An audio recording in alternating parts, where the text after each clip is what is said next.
people? Myke C-Town here, Dead in Hip Hop, here with a solo album review. And today I'm going to talk about Ultraviolet, the new album from Sadistik. So if you haven't seen it, I reviewed Flowers for My Father, which was Sadistik's last record. So make sure you check that out.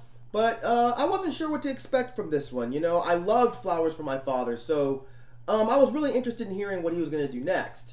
And I'd heard a few songs when I saw Sadistik at South by Southwest, and they sounded great. But you can never really judge a song totally by the live performance. On first listen, what I originally noticed was that this was very much a mood album. You know, luckily for me, I've been really into mood albums lately. But what I mean by a mood album is that the production overall puts you in a certain mood, as does the MC. Like Flowers for My Father, this record seems very dark and somber, and that's before I even dive into the lyrical content. But just the overall feeling that the music gives, it's very heavy. Started off with Cult Leader, which at first I thought was an odd start to an album. You know, I guess I still do, but after listening to the album as a whole more and more and more, I now think it really fits. You know, the production on the track is super dope, really well layered, some nice, clean, clear drums. We get more Sadistik's thought-provoking lyrics with references to The Shining, Evil Dead, Bad Taste. I like how he likens himself to David Koresh, you know, which I think is kind of an interesting angle for a rapper. I fell in love with the helter-skelter on the walls that they'd crawl up one-eyed Helen Keller to their calls. Great line. 1984 is a great song, and the first one I actually heard from this album. It's got an incredible dark beat, some great sounds pushed in that give it an almost creepy feel. I love how he took to creating a song around the central idea of 1984, the book, but I don't necessarily get a political theme from this song. In his take of 1984, I feel like Big Brother seems like it could be either life in general, or maybe Sadistik's own inhibitions, or depression, or something of the like. Their eyes are like a hawk when they writer's block. Big Brother's always there, creeping in the shadows with their eyes, that like to watch when I draw a piece like Frida Kahlo when I'm sleepless in Seattle. All that makes me feel like this idea is more of a personal personification of his own feelings rather than, you know, the government. You know, of course I gotta talk about Chemical Burns with Idea.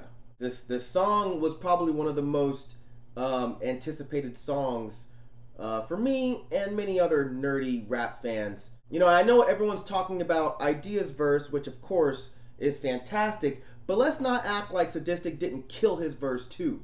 Veins like a roadmap, black cold grasp on a throat that won't hold back, old habit, Kodak moments go past. Seems to me that he's talking here about drug addiction and being on the verge of death because of this. Kodak moments go past, pictures flash through the mind when you're about to die. And yes, of course, Idea's verse was just absolutely bananas. I'm a live wire in a dead world. I'm a good boy, but I'm a better girl. I took the live wire in a dead world line to kind of mean that he's a man full of emotion in a world where that's not really appreciated or expected from men especially. You know, and the following line really backs that up as he says, I'm a good boy and I'm a better girl. You know, he's incredibly insane with the battle raps, but he's also a very emotional person, as we picked up from his last album, By the Throat. These emotions are more understood or expected coming from girls, so he's kind of saying that it would be more accepted if he were a girl. At least that's the way I took it. It's interesting that we see Idea here really talking about, you know, his drug addiction. You know, Suboxone under my tongue, Suboxone being a pill used to help wean addicts off of drugs. And the way he ends his verse, you know, I'm a live wire burning dead inside, but I'm not dead, I'm not dead, I'm not dead until I've died. And the line, I can't change my past, but I can kiss the now and make it last. You know, borderline haunting and creepy coming from Idea, seeing as how he's now passed away. But those lines, I feel like, can be taken in two ways.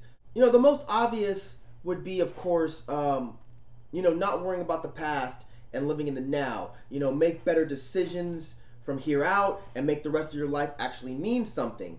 Or we can take it as, you know, we can't go back in time to save him, but his words are here forever, right? We can embrace them. We can make them last forever by always remembering and always talking about Idea. So rest in peace, Michael Idea Larson. Orange is a really interesting song, mostly for the production. I like that Sadistik took a chance by jumping on production like this. You know, the beat is super layered and airy. Something I'd almost expect to be more of like a pop song or something to be played at like an EDM club or something. But he did his thing over this production. Witching Hour was another standout track. I liked the verse trade-off at the end of the track. Sadistik says, I see violence in the violet lens. Violence play vile hymns inside my head. And Nacho says, I'm on Orion's gem, sacrificed like Mayan men. Since I was 10, demons pry who invited them. Like their trade-off, they had really good chemistry, and I liked the way they ended that track. One of my favorite tracks on the whole album is easily Blue Sunshine. The way he's rhyming on this track is crazy.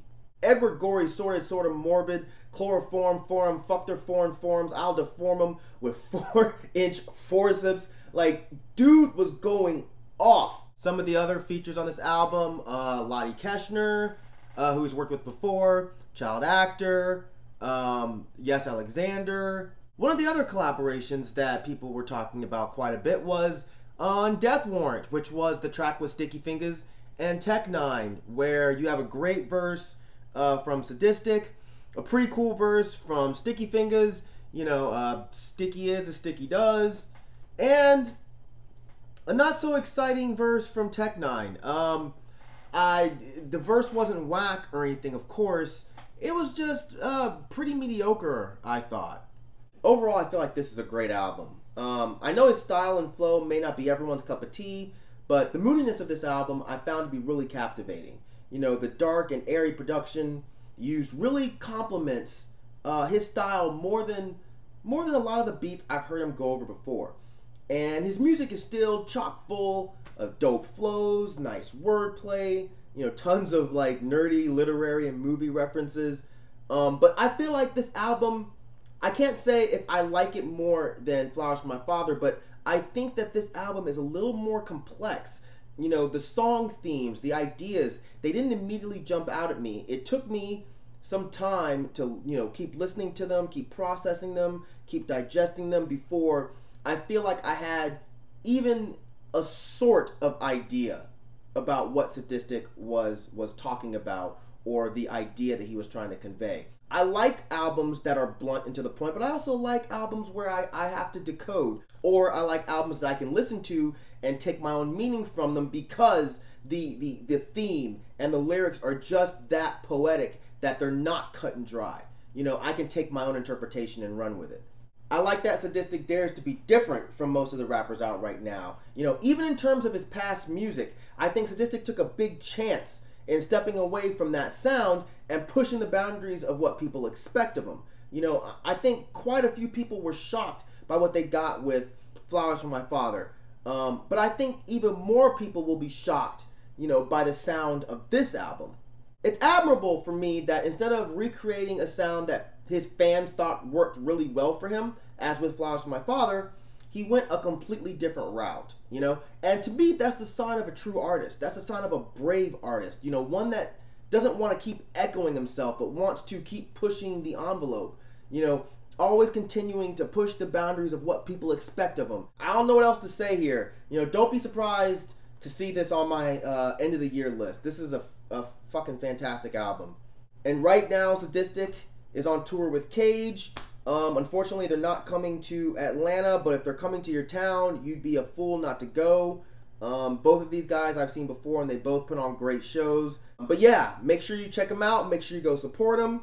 If you've heard this album, make sure you leave some comments in the comment section down there. Let me know what y'all thought. And that's it. As usual, thank you for living, thank you for loving, thank you for being you. And I will see you guys very soon. Alright? Peace, bitches.